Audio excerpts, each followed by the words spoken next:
Good evening, Gills fans. Welcome back to another episode of Gills in the Blood TV. Myself and Boz going to have a look back at Tuesday night 1-0 defeat to Blackpool, which was disappointing. Not an awful performance by any means. And then a little roundup of the week, what's happened. Well, not everything that's happened.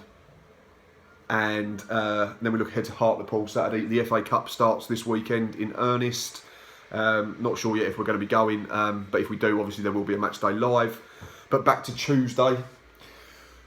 I think the thing we kept saying during the game, after the game, looking back at it now, was just one of them nights, wasn't it? I think we could have played till midnight and we just wouldn't have been able to get it in. The last two home games, I said to you a little while ago, we needed a bit of luck in games, and the last two we've had that little luck, you know, where the ball's bounced for us or foul's gone our way, and this week it just seemed to go the other way. And they say it balances out over the season, don't they? Yeah, and I think if anyone had offered us 6 points from them 9 over the last three, we'd have taken it. It was a bang average performance at best. So it was just it was two lower mid-table sides, and I think the biggest thing was they took their one proper chance, and unfortunately we didn't quite take ours at the end when the keeper made a save from Elliot List. But it weren't for a lack of effort, or we said how many times during the game we was all right until we got to the edge of their box, and then we either made the wrong decision or the ball weren't quite good enough. And they were very good in marking Tom Ease out of the game. I thought they handled him really well. And then we struggled a little bit. So that's the next step in terms of progress, I suppose, is learning how to play that system if Tom Eaves isn't getting involved, and being a little bit cuter with it and trying to find other ways to find the back of the net, because we are relying on him a lot. We can't get away from that. You mentioned the system. We changed it, didn't we? Yeah, I see a few bits on social media. Why did we change the system? We said at the time you could understand it because Conor Ogilvie didn't really deserve to be dropped after his performance at the weekend against Fleetwood. But hindsight's a wonderful thing, isn't it? And maybe we should have started with Diamond that's worked for 2 games previously. If he's not broken down. Exactly, yeah. So, but then if we'd won 1-0, then everyone says it's a tactical masterstroke. In the same way, if Elliot List scores right at the end, it's a tactical masterstroke getting him on. But now we're all talking, and we said, and there was a few people on Facebook and Twitter said, we all just thought the substitutions probably come a little bit late. It should have been done 10 minutes previously, rather than we just seemed to let the game drift away for 10-15 minutes, and then you was expecting, who was it, Dina Parrott, Elliot List, to come on and change the game in less than a quarter of an hour, and Josh Parker was just a desperate one at the end. Josh Parker's been welcomed back in, hasn't he? And he come on towards the end. He was positive. I mean, in 5 minutes he got, didn't he? That was it, including injury time. He done all right. If you run it down and you've got, I know Mbowe's on the bench as well, but if you've got a recognised striker, then for me you need to have him on and give him a chance to make an impact. Yeah, he's another one we could have got on 10 minutes earlier. You could have done the first two after, say, 65 minutes rather than 78 minutes, and you could have done Josh Parker after 75 instead of 88, yeah. We didn't suddenly go all out attack. We had to go a little bit, but it was just a lot of huff and puff, wasn't it? But we just, unfortunately, we never looked like get 2 down, blowing the house down. No, of course not. And if we win Saturday, it's quickly forgotten again, and suddenly that's 3 wins from 4 at home, and then Tuesday at home in the Checker Trade, regardless of what we think of the competition. If we can go and beat Hartlepool and beat Crawley Town, we've had a really good 5 games. That'd be 4 wins out of 5. We only won 5 games at home all season in the league last season, so that'd be a massive turnaround. But obviously, we've got to go and do everything right that we need to do. Premier League talk came out again today. And it wasn't even the chairman for once, was it? No, it seems that, I don't know where it's come from, because it was obviously spoken about in the press conference today by Steve Lovell, but obviously this was printed last night in the Medway Messenger, so there's obviously been a question during the week. Maybe it was after Tuesday's game, I don't know. We're all together, we're a good family club, we all want the same thing, and I'm sure if we could get things going, that's something you can aim for. That's Steve Lovell's thoughts on it. Talks about the likes of Blackpool who beat us on Tuesday. They was in the Premier League 8 years ago, and I remember that first season, I think when they top after about 6 games. What, in the Premier League? Yeah, and then ended up getting relegated, but they started really, really well. I think it was that sort of massive surprise element, and people didn't know how to play against them, similarly to like when Steve Lovell first took over with us. But obviously since then they've had loads of problems that are well documented. Come out and talk about it after a defeat, isn't it? It's just, If we were running away at the top of the league, and that's it. Yeah, if we was in the top 6, you'd go, yeah, all right, maybe if there's a real chance of getting to the Championship first, but maybe we should, run before we can. I always think you need to focus on the here and now, not worry about what may or may not happen. Because at the moment we're only 3 points or 2 points outside the bottom 4, so nothing wrong with ambition. No, I get that. I just think sometimes they come out and say this, and we just always think they have a weird sense of timing. Yeah. But it's what it is. You can't change it. You've already spoken about Josh Parker. Welcome back into the fold. So clearly he was one of them that got sent away. There is a little bit Steve Lovell alludes to in the paper. I don't dislike them. I do it for a reason, and I do it for them to sort themselves out and come back better players. Hopefully Josh will have a big say in what we do this year. Josh Parker at his best is a very good footballer at this level. We've seen that with his partnership with Tommy's last season. I don't agree with it. I've seen one or two, not many, one or two on Twitter saying he should be discarded and he should be let go. But at the end of it, you get what you pay for in this league, don't you? And we can't afford to discard a bloke who scored 12 league goals last season or whatever it is, unfortunately. And no matter what we think of him, he does generally have a good partnership with these. Yeah, and obviously... Yeah, his decision making is not always great, but if it was, he probably wouldn't be at this level. Which is what we say about a lot of players. If they were 7 and 8 out of 10 every week, they're not playing in League One. But he can certainly make a difference in games. He has been a difference in games. He's won us games, he's saved us games. I'm not saying he's on the side by any stretch, but yeah, he did. That goal against Port Vale, it turned out to be the most important goal of the season. Yeah, I think he will be back involved now, and we'll have a chat about him in more depth when we get to the team lineup that I've picked, and I'll let you pick yours as well. But it is obviously FA Cup weekend this weekend, first round, so 2 games from the big boys, so to speak, if you can get your act together and win the first 2 games. Barry Fuller is talking about it in the Medway Messenger today, talks about dreams can come true. It may have not been the final, but he was part of the AFC Wimbledon side who lost 3-0 to Tottenham in last season's 3rd round. Goalless at half-time, Wimbledon were quickly undone by a quick-fire Harry Kane double and Jan Vertonghen's clincher soon after. 3 years earlier, he was part of an AFC Wimbledon team who welcomed Liverpool to Kings Meadow in a repeat of the 1988 FA Cup final.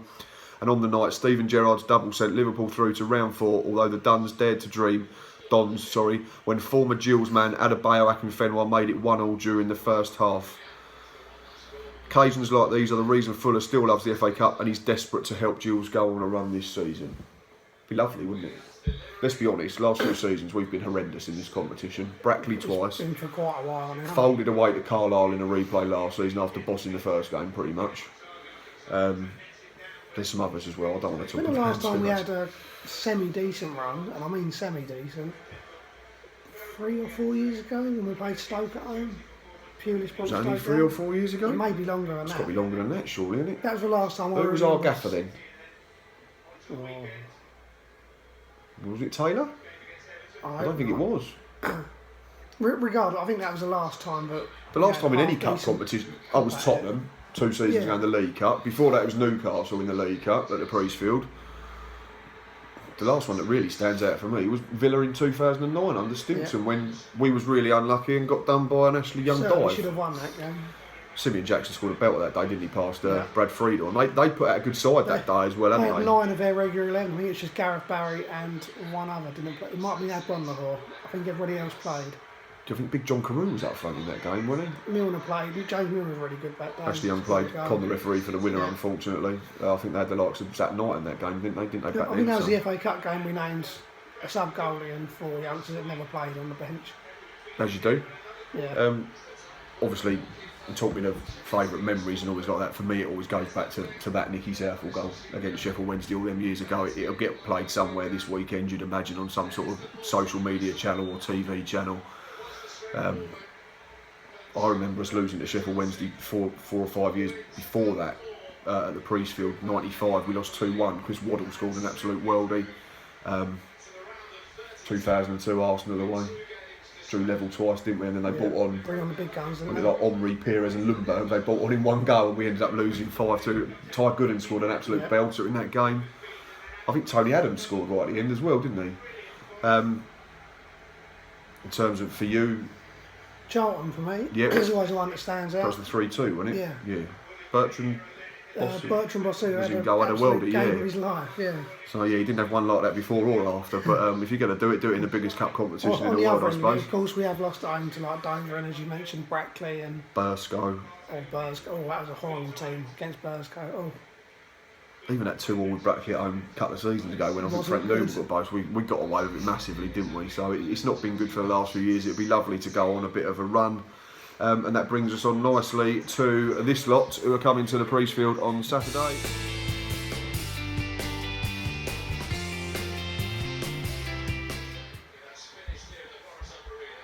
They've been a league side generally for pretty much all of their history. Hartlepool United, it's only been in the last couple of seasons when they dropped down into the National League, where they currently sit 9th, I think.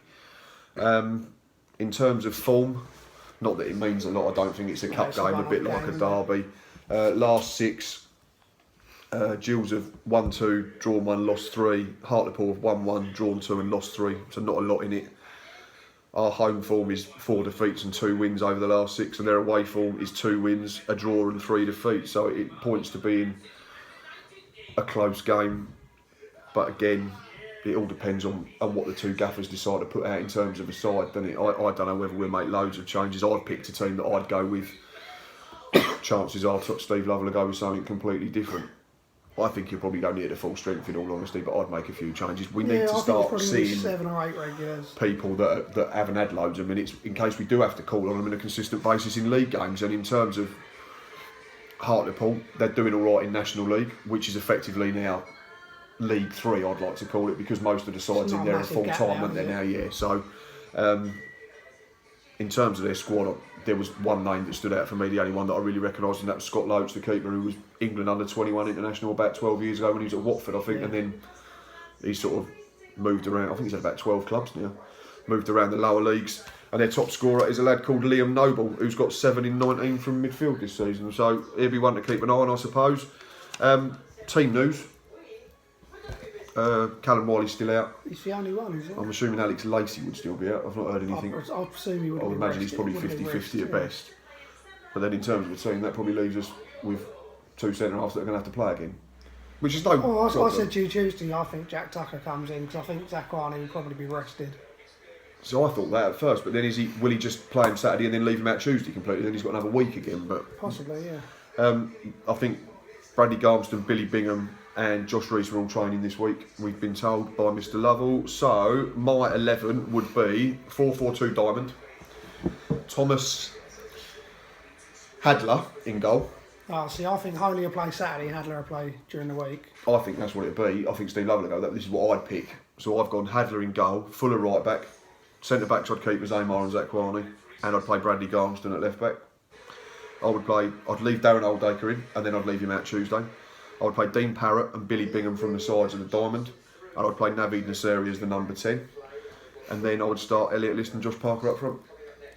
Well, the only 2 changes I had was Holy in for Hadler and Tucker in for Zakwani. Otherwise, that's how I would go.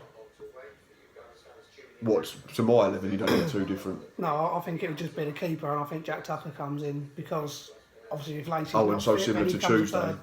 Third centre half, yeah. Fair enough. My bench was Holy, Ogilvie, Simpson, Rees, Charles Cook, Eves and Brandon Hanlon. I think it's worth wondered if having him on Simpson there. might start, but I mean it depends. It's the weird thing now, isn't it? Because where Fuller's played left back for so long, you've now got effectively 3 other left backs that have not got games. Yeah, I mean we said Tuesday, didn't we, that whether O'Neill or Fuller starts at right back, we think there's a good chance that Miguel Scarlett will play Tuesday. I think he might play Tuesday, yeah, because we can't go through even if we do win, can we? So it's a dead rubber in that respect.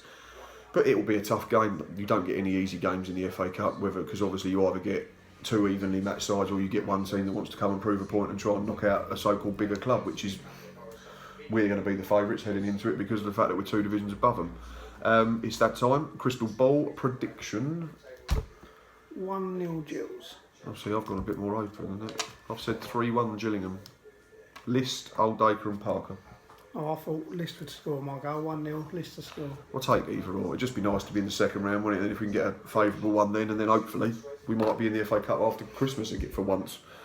That is it from us this evening. We have rabbited on for long enough. And many thanks for watching as always. Please keep liking, subscribing, retweeting and doing all you do. And until next time, up the Gills.